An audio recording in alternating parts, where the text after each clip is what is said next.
자, 여러분 안녕하세요.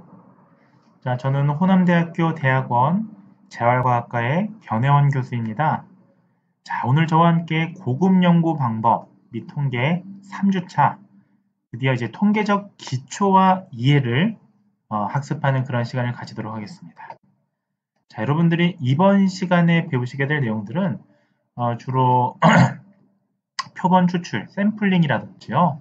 그 다음에 우리가 유의 수준이라고 하는 것을 검증하는 방법, 우리가 과학적인 연구에서 기존 전통적인 방법하고 다르게 우리는 영가설이라고 하는 게 있고요.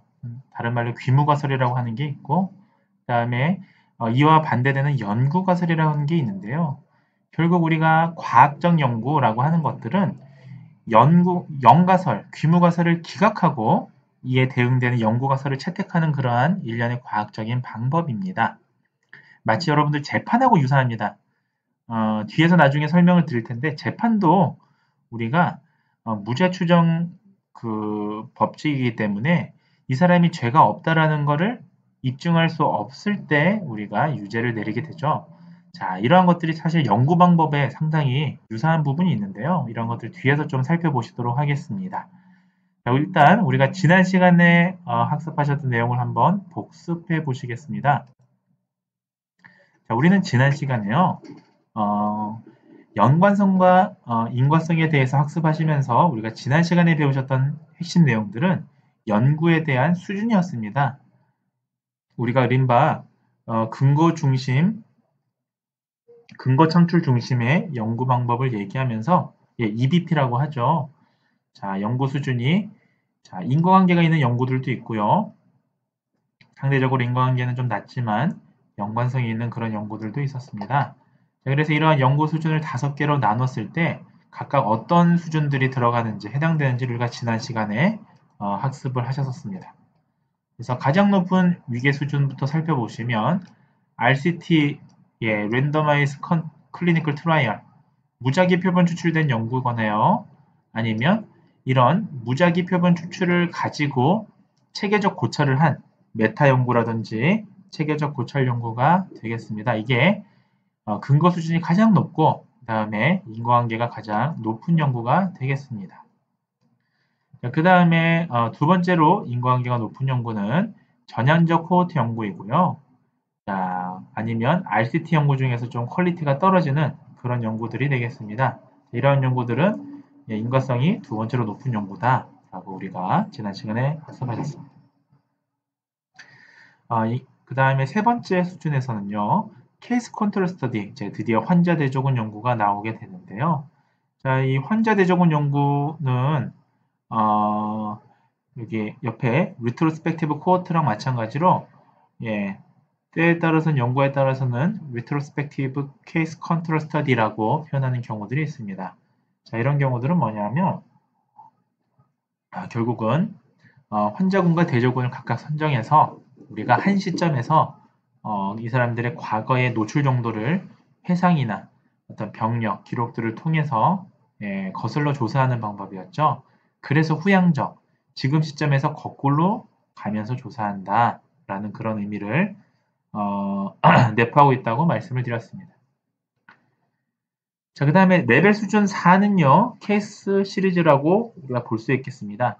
자, 케이스 시리즈에는 우리가 사례 연구도 있겠습니다만 실제로 우리가 표본 추출을 하지 않은 대조군과 실험 집단을 비교하는 경우에는 케이스 시리즈에 들어가요. 여러분들이 아시는 완전히 사례 연구는 통계 기법을 안 들어가기 때문에 아예 여기도 안 들어갑니다. 그거는 우리가 준실험 연구라고 하거나요. 아예 사례 연구는 아예 사례 연구라고 그래요. 자, 케이스 스터디라고 합니다. 케이스 시리즈라고 하는 의미에는 우리가 각각 실험군과 대조군이 있지만 자, 이런 것들이 어떻습니까? 여기 샘플링이 되지 않았다, 표본 추출되지 않았다를 의미하는 거예요. 자, 마지막 5번째 레벨은 expert opinion, 그 전문가의 의견이 되겠습니다. 자, 이러한 것들이 연구 수준이다라고 우리가 지난 시간에 학습하셨습니다. 지난 시간에 또 배웠던 중요한 것 중에 하나가 이분법적 시각에서의 연구 방법에 대한 구분이었죠. 자, 그래서 실험 연구가 있고 관찰 연구가 있는데 우리가 인과성을 추구하기 위해서는 실험 연구를 하는 거고요. 연관성을 추구하기 위해서는 관찰 연구를 하는 것이다 라고 말씀을 드렸습니다. 자, 그리고 실험 연구에는 크게 랜더마이즈 클리니컬 트라이얼, 예, 이 무작위 표본 추출 연구가 있고요. 그 다음에 케이스 컨트롤 스터디도 있다. 예, 환자 대조군 연구도 있다라는 걸 말씀을 드렸고요. 자, 어쨌든 RCT든 케이스 컨트롤 스터디든 뭐 다 인과성을 추구하는 그런 방법이 되겠습니다. 자, 반면에 코호트 연구나 크로스 섹셔널 스터디 같은 경우는 우리가 대표적인 관찰 연구의 한 방법이다라고 말씀을 드렸습니다. 그래서 우리가 인과성을 추구하느냐, 연관성을 추구하느냐에 따라서 자, 이런 목표에 따라서 실험 연구를 할 것이냐, 아니면 관찰 연구를 할 것이냐를 우리가 선정하는 연구 설계 때부터 이런 것들을 선정하셔야겠죠. 자, 그런 것들을 말씀을 드렸습니다. 자, 지난 시간에 마지막으로 배웠던 게 바로 통계학의 두 방정인 기술 통계학과 추측 통계학에 대한 내용들이었습니다. 자, 그래서 우리가 몇 개의 그래프나 몇 개의 숫자로만 요약해서 이러한 대표값들을 설명하는 것들을 우리는 기술 통계학이라고 말씀을 드렸고요.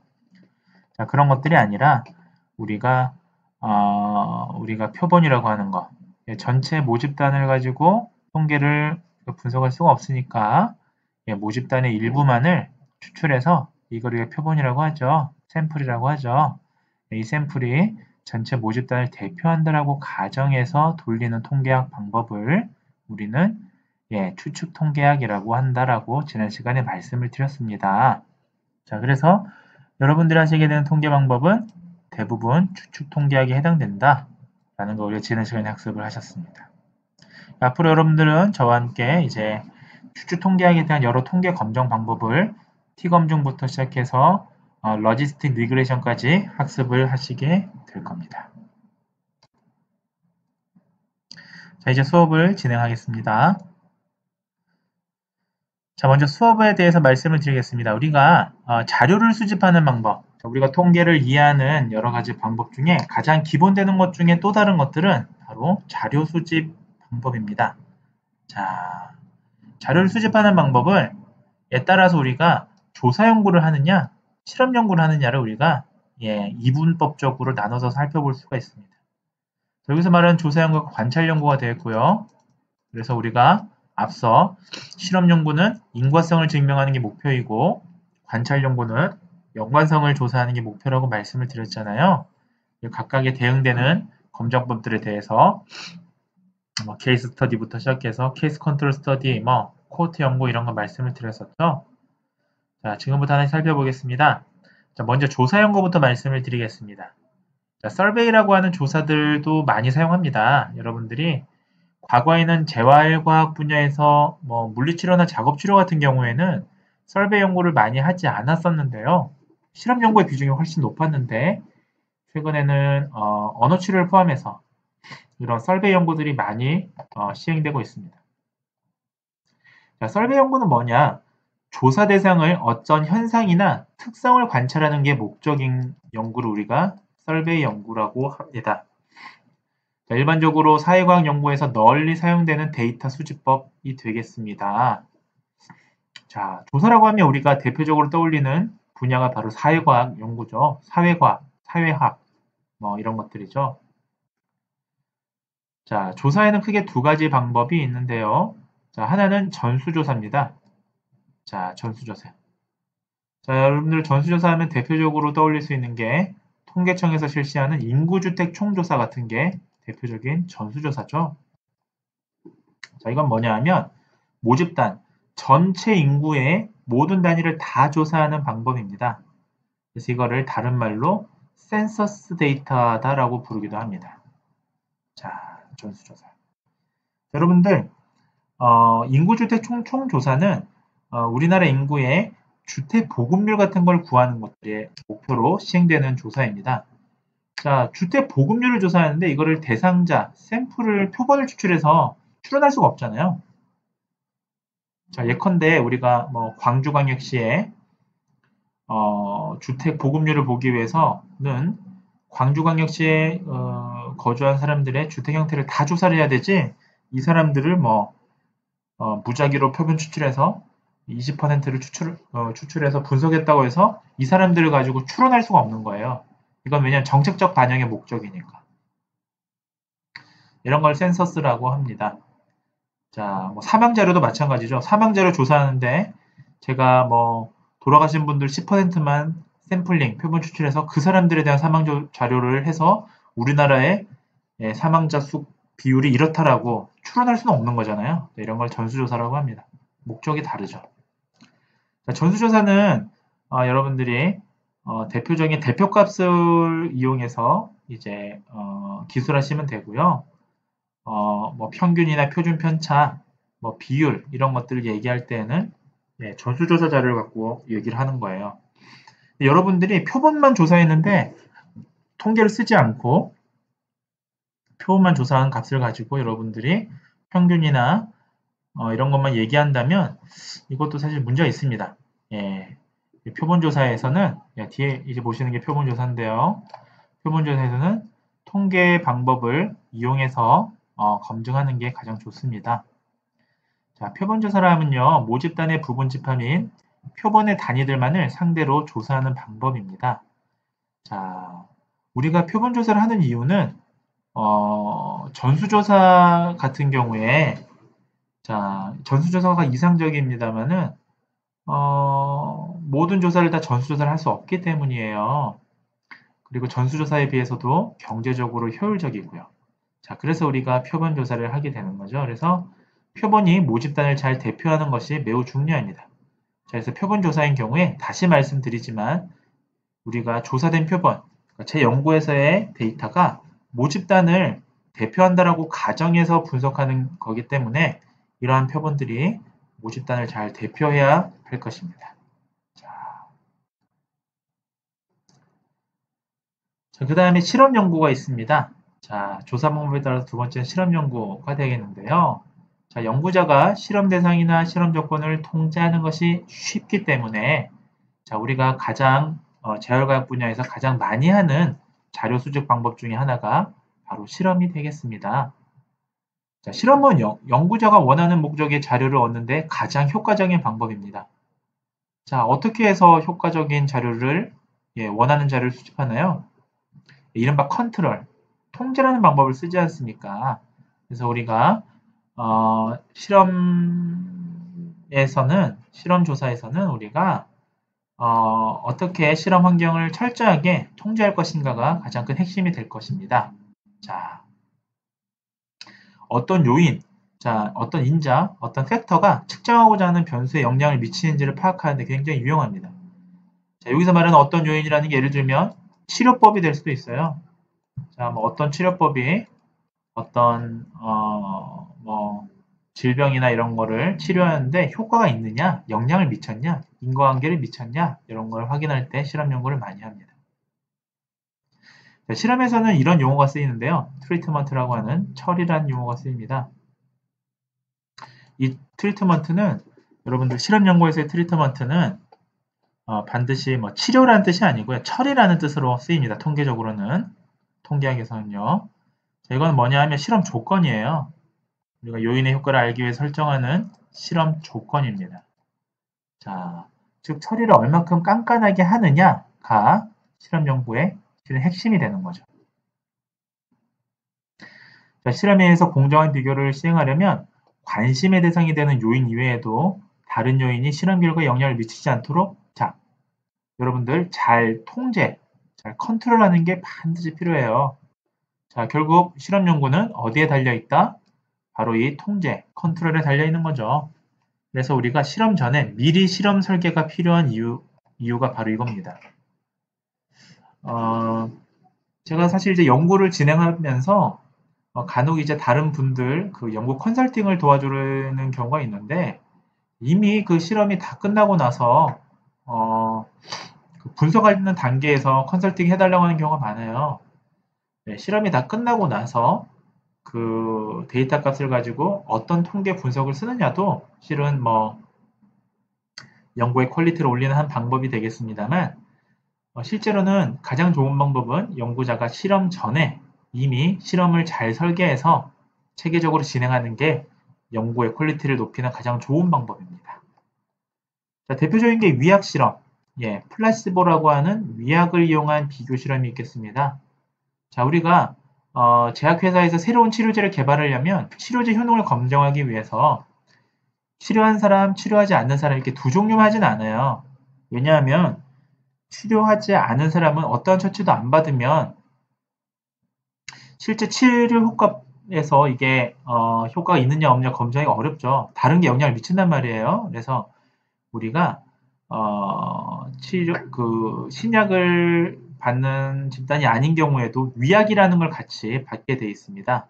자, 그래서 보다 더 잘 설계된 실험 연구는 한 집단에서만 치료를 하고 한 집단에서는 치료를 안 하는 게 아니라 두 집단 다 하나는 새로운 치료제를 하고 다른 한 집단은 위약 치료를 하고 이런 게 훨씬 더 잘 설계가 되어 있는 거라 볼 수가 있겠습니다. 자, 그래서 이런 경우 이렇게 하는 거죠. 시험 대상이 되는 환자들을 무작위로 랜덤하게 두 그룹으로 나눕니다.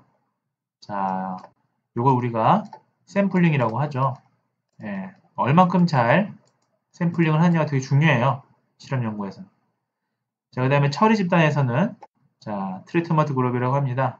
새로운 치료제를 투여하고 자, 대조 집단, 컨트롤 그룹이라고 하죠. 대조 집단은 위약을 투여하면 상당히 좋은 방법의 실험 설계라고 볼 수가 있겠습니다. 여러분들이 앞으로 재활과학 연구들을 진행하시면서 이러한 방법으로 진행하는 게 실험의 어떤 이런 통계적인 퀄리티를 높이는 하나의 좋은 방법이 될 거라고 생각이 듭니다. 통계 용어 및 기본 개념을 좀 살펴보시도록 하겠습니다. 자, 호남대학교 실험실 방문자 100명을 대상으로요. 제가 예를 들어서 1개월간 50명에게 변회원 음성 치료를 했어요. 자, 이게 실험군입니다. 자, 그리고 변회원 음성 치료를 하지 않고 어떠한 음성 치료도 받지 않았던 50명. 자, 이 사람을 대조군이라고 할게요. 자, 이 사람들을 비교를 했는데, 자, 제가 비교를 했더니만 변회원 음성 치료를 받았던 사람들이 그렇지 않은 사람들에 비해서 성대 결절의 크기가 80% 감소했다고 볼게요. 가정해 볼게요. 자, 이런 경우에 연구자는 뭘 알고 싶은 겁니까? 변형 음성 치료가 성대 결절에 효과가 있느냐를 보고 싶은 거잖아요. 자, 일단 우리가 통계 분석을 하기 전에 이게 인과성에 해당이 되는지를 한번 살펴보실게요. 자, 인과성의 조건 세 가지 기억나시죠? 하나씩 살펴보시겠습니다. 자, 조건 1인 공간적, 시간적 인접성이 있느냐를 한번 살펴보실게요.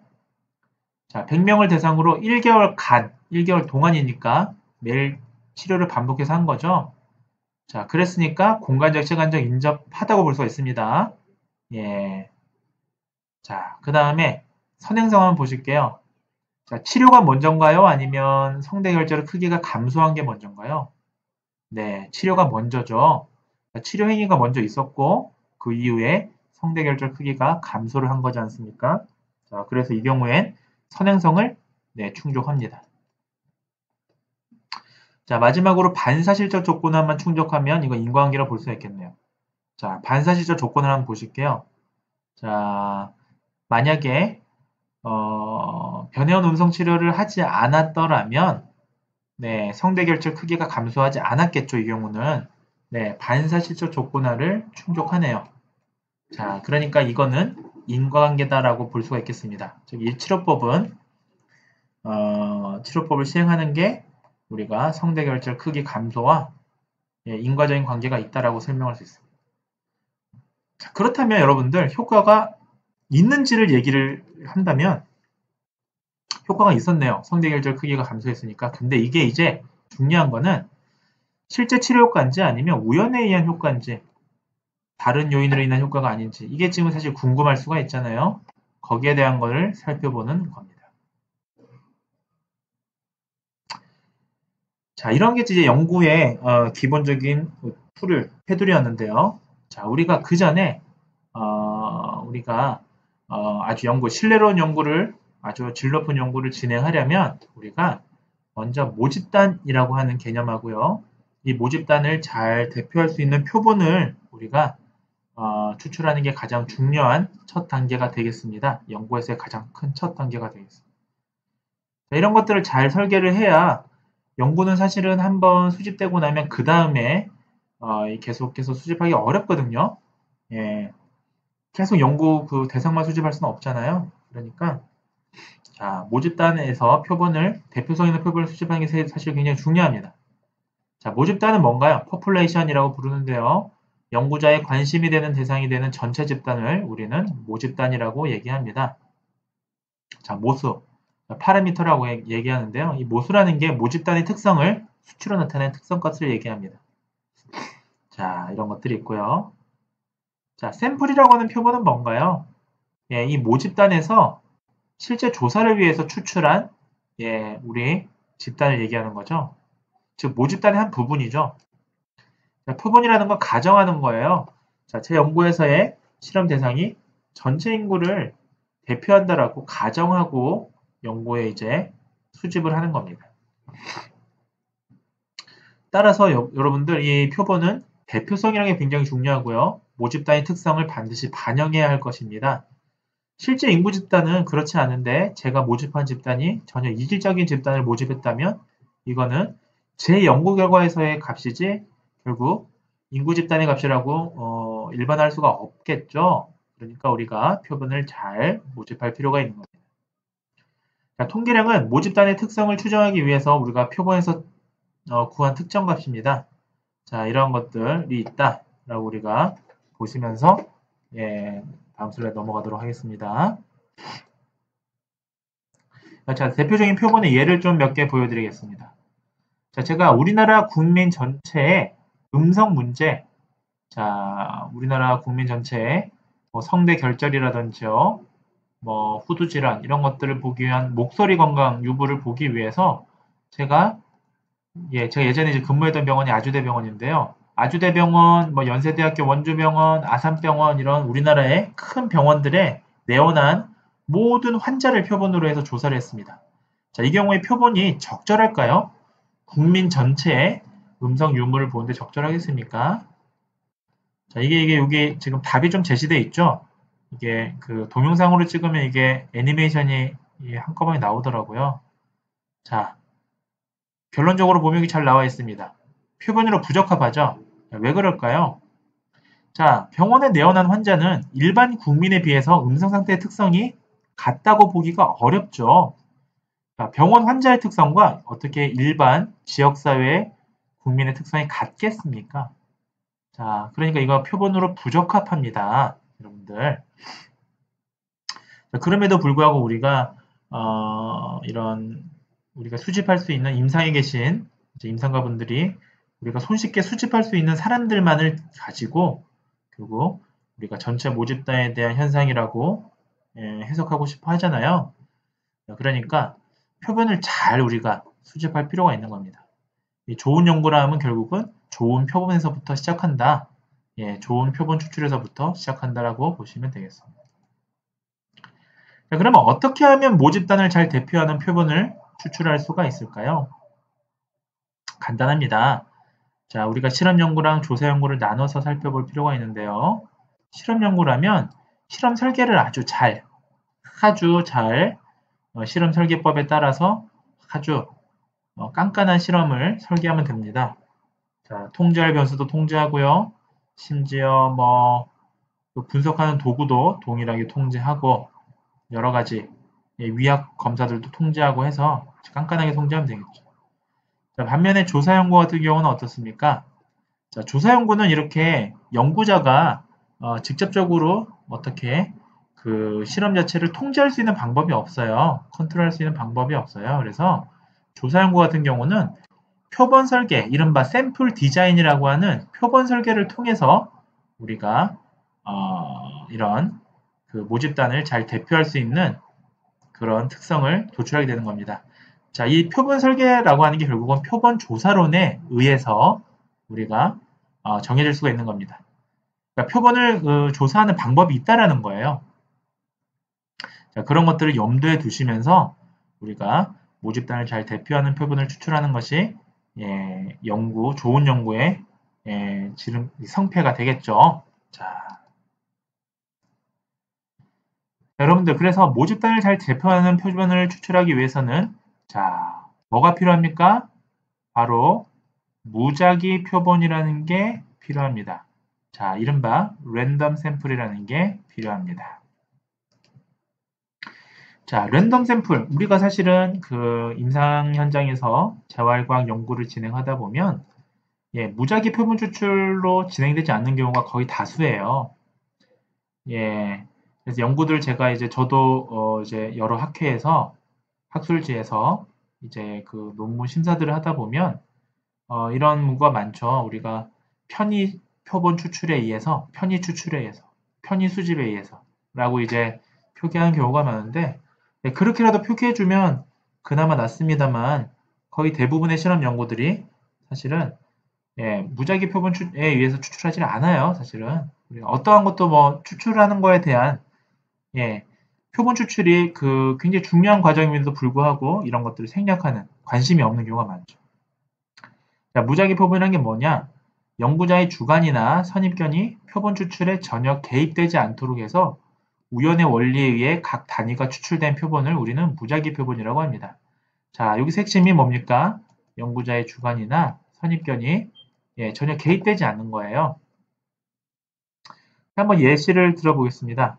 이게 지금 애니메이션이 답이 다 나와서 좀 재미가 없는데요. 자, 제가 무작위 표본을 추출하기 위해서 어느 초등학교 학급에서 초등학생의 수영 어휘력을 조사하려고 해요.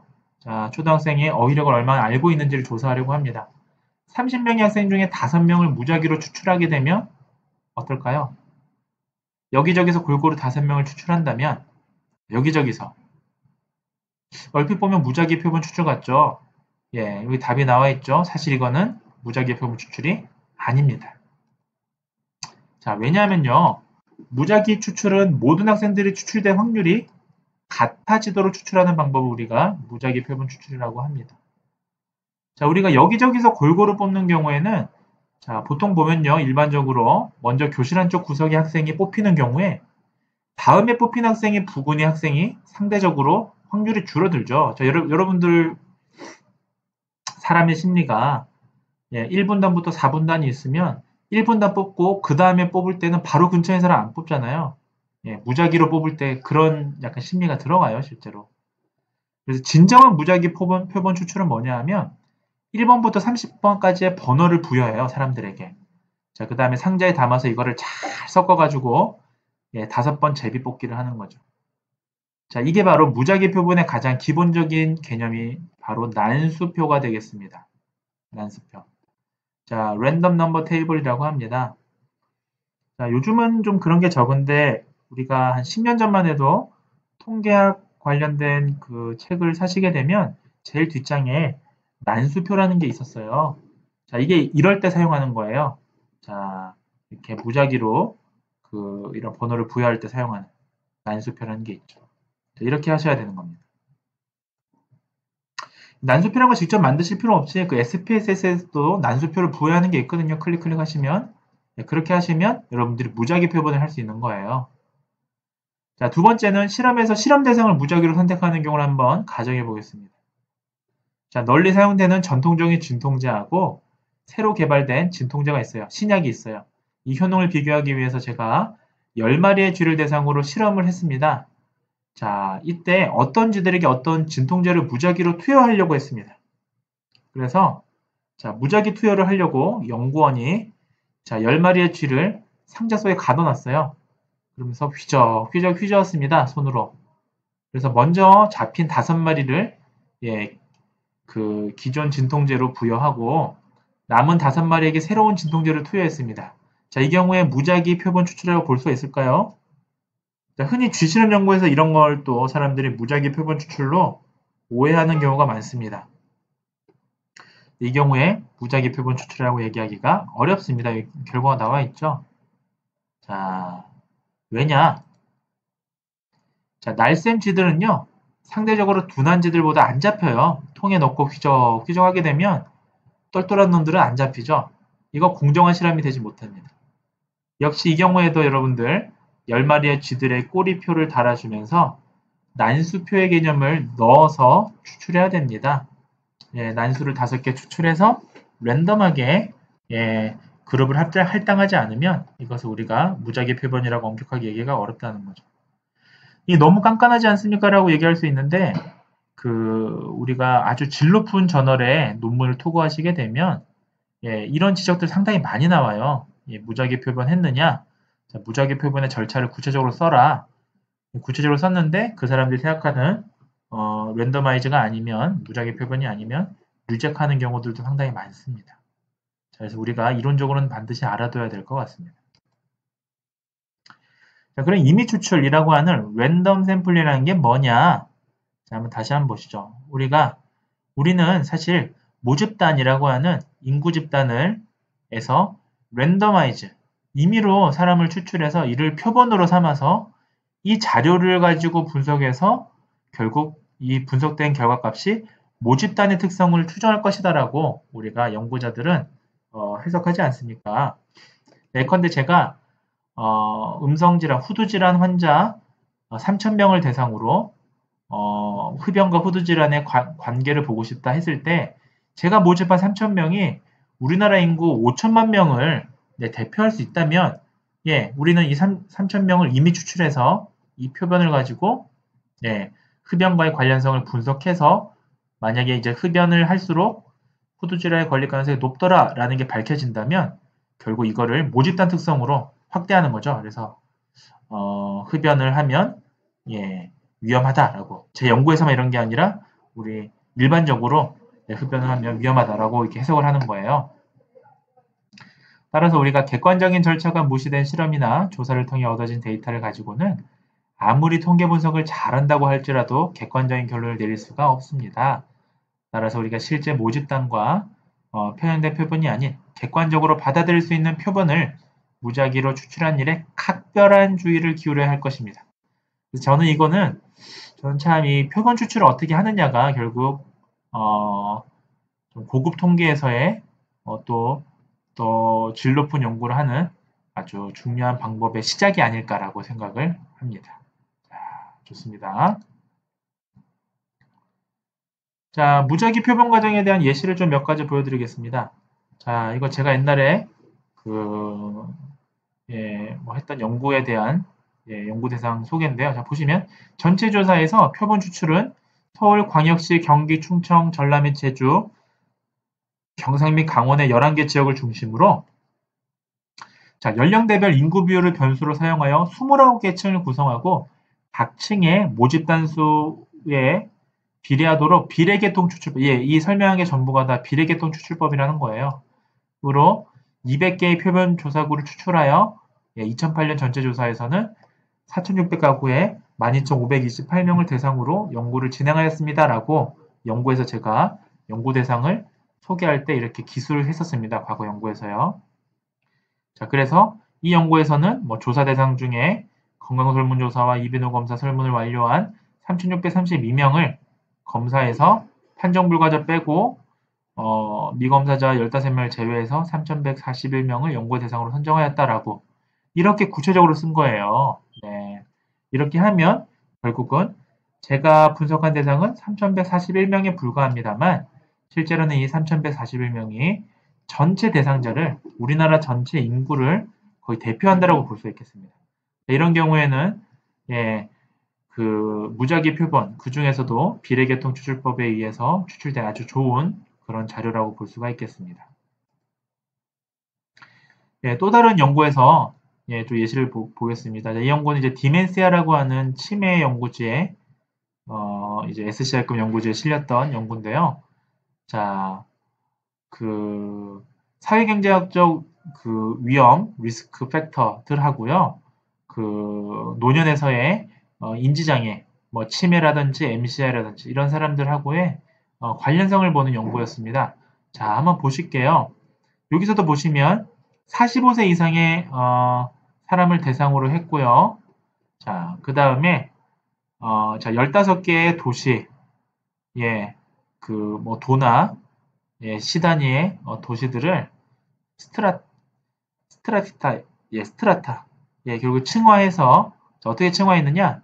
얼반, 도시냐, 예, 루럴, 시골이냐에 따라서 층화해서 또 아파트에 사느냐 이런 거주 단위로 층화해서 이런 층화된 사람들을 대상으로 결국은 인구 집단에 맞게 예, 체계적으로 샘플링을 해서 결국은 6,171명의 가구가 조사가 되었고 예, 조사율이 81.5%였다. 그래서 이런 사람들을 대상으로 분석했다. 자, 최종적으로 4,155명을 조사했다라는 게 이제 이러한 연구 대상의 소개였습니다. 자, 어떻습니까? 이 경우에도 4,155명이라는 인구는 이 연구에서의 4,155명 수도 물론 많습니다만 이 우리나라 어떤 45세 이상의 성인 집단을 대표할 수 있는 대표성이 있는 거죠. 네, 왜냐하면 층화 표본 추출했을 뿐만이 아니라 아주 무작위로 랜덤하게 추출했으니까 예, 아주 대표성 있는 표본이라 볼 수 있는 거죠. 자, 이런 데이터로 분석한다면 이런 결과값을 우리가 인구 집단의 모집단의 결과값으로 해석을 할 수가 있는 겁니다. 따라서 우리가 표본 추출 매우 중요하다고 말씀드릴 수가 있겠습니다. 자, 모집단과 표본의 중요성을 다시 한번 말씀을 드리겠습니다. 자, 모집단 전체를 대상으로 조사하는 게 사실상 불가능하기 때문에 자, 그리고 많은 시간과 비용이 소요되기 때문에 우리는 일정량의 표본을 추출해서 그것을 실험 또는 조사 대상으로 삼게 되죠. 결국 정리하면 실제 알고 싶은 거는 제 연구에서의 표본의 값이 아닌 거예요. 자, 모집단의 값인 거예요. 결국은. 자, 그러니까 무슨 말이냐면 제 연구에서의 어떤 평균값이나 이런 결과값만을 얘기를 하고 싶으면 실은 통계라는 걸 쓸 필요가 없습니다. 그냥 제가 조사한 사람들이 이랬다라고 하는 그냥 보고 정도가 되겠죠. 근데 우리가 굳이 유의 수준 뭐 이런 걸 해석하면서 여러 가지 통계 검정을 쓰는 거는 제 연구값이 아니라 제 연구에서의 표본값을 가지고 모집단을 추론을 하는 거잖아요. 자, 그래서 네, 우리가 실제 알고 싶은 거는 모집단에 대한 값입니다. 자, 그래서 표본에서 구한 값을 이용해서 우리가 궁금해하는 모집단의 값을 유추하는 걸 우리가 추론이라고 얘기하고요. 결국은 우리가 이런 추론을 잘하기 위해서는 예, 모집단을 잘 표본 추출하는 게 중요하겠다라는 말씀을 길게 좀 드렸습니다. 자, 그 다음에 표본 오차라는 게 있습니다. 자, 우리가 아무리 1차적으로 우리가 모집단에서 모집단을 대표할 수 있는 표본을 잘 추출하는 게 굉장히 중요하다고 제가 여러 차례 강조를 했는데요.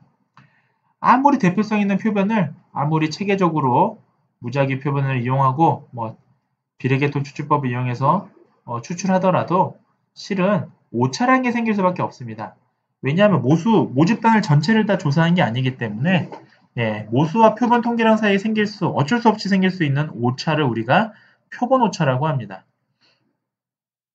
자, 이 표본 오차는 줄일 수가 없어요. 그래서 오차라고 하는 겁니다. 어쩔 수 없이 이거를 가정하고 우리가 연구를 사용하는 거죠. 자, 그래서 표본 오차는 아무리 표본을 크게 해도 전수조사를 하지 않는 이상 계속 존재하게 되는 그러한 오차 값입니다. 자, 이거는 어떻게 하면 줄일 수 있냐면요. 그나마 조금 줄일 수 있는 방법은 표본의 크기를 크게 하는 거예요. 그래서 제가 모집한 대상 수가 100명일 때보다 1000명일 때, 10,000명일 때 표본 오차 값이 자연스럽게 줄어듭니다. 자, 따라서 두 가지를 강조하자면 여러분들 표본 오차는 줄일 수가 없으니까 가급적이면 샘플 대상 수는 많은 게 좋겠고요. 그 다음에 샘플 대상 수가 많은 것보다 더 중요한 거는 제가 모집한 대상 수가 무작위 표본에 의해서 모집단을 대표할 수 있는 대표성 있는 집단을 추출하는 게 좋습니다. 그래서 우리가 100명을 가지고 연구를 하더라도 이게 대표성 있는 집단의 100명을 통계 검정하는 거랑 3,000명을 대상으로 하더라도 이 3,000명이 제가 그냥 수집하기 편한 사람들만 수집한 거랑은 예, 이 연구의 질이 완전 다른 거죠. 자, 그렇습니다. 자, 이제 마지막으로 통계적 추론에 대해서 좀 설명을 드리겠습니다. 자, 우리가 통계적으로 추론하는 과정은 결국은 표본에서 얻어진, 자, 제가 제 연구에서의 대상에서 얻어진 결과를 기초로 모집단에 대한 결론을 이끌어내는 과정을 우리는 추론이라고 합니다. 통계적 추론이라고 합니다. 자, 그래서 이제 표본 평균이라는 걸 통해서 추정량을 이용하게 되는데요. 이용하는 방법이 세 가지입니다. 자, 하나는 점 추정이 있고요. 또 다른 하나는 구간 추정이 있고, 또 다른 하나는 가설 검정이 있습니다. 자, 먼저 점 추정은 모수에 대한 한 개의 수치로 이걸 추정하는 방법입니다. 자, 한 개의 수치, 대표적인 게 뭐 평균이죠. 표본 평균. 이런 걸 통해서 자, 평균이 어떻다라는 걸 통해서 이 집단에 대한 수치를 근사적으로 추정할 수가 있습니다. 자, 그 다음에 구간 추정이라는 게 있습니다. 자, 여러분들, 자, 이건 뭐냐면요. 일정한 확률 범위 내에서 모수의 값이 포함될 가능성이 있는 범위로 추정하는 방법인데, 여러분들 혹시 신뢰 구간이라는 표현 들어보셨나요? 신뢰 구간. 좀 생소하시다고요? 혹시 러지스틱 리그레이션 이런 거 아마 분석 돌린 경험이 있으신 분들은 신뢰 구간이라는 표현 잘 익숙하실 겁니다. 95% 신뢰 구간. 이런 걸 제시하게 되어 있거든요. 러지스틱 리그레이션에서는요. 이렇게 확률 범위 내에서 이 값의 모수의 값을 추정할 수 있는 신뢰성이 있느냐 없느냐를 얘기하는 방법도 있습니다. 나중에 러지스틱 리그레이션 얘기할 때 살펴보도록 하겠습니다. 자, 세 번째는 가설 검정입니다. 자, 모집단의 특성에 대한 가설을 표본에서 얻는 정보와 비교하여 검토하는 방법입니다. 우리가 사실은 제일 많이 쓰는 방법이 가설 검정이에요. 자, 우리 연구자들이 통계적 추론을 하는 가장 대표적인 방법이 바로 가설 검정입니다. 자, 그러면 가설 검정을 어떻게 하느냐? 거기에 대해서 간단하게 말씀을 좀 드리겠습니다. 자, 그 전에 왜 연구에서는 가설 검정 방법을 사용할까요? 자, 가설이라는 게 이런 거예요. 연구 가설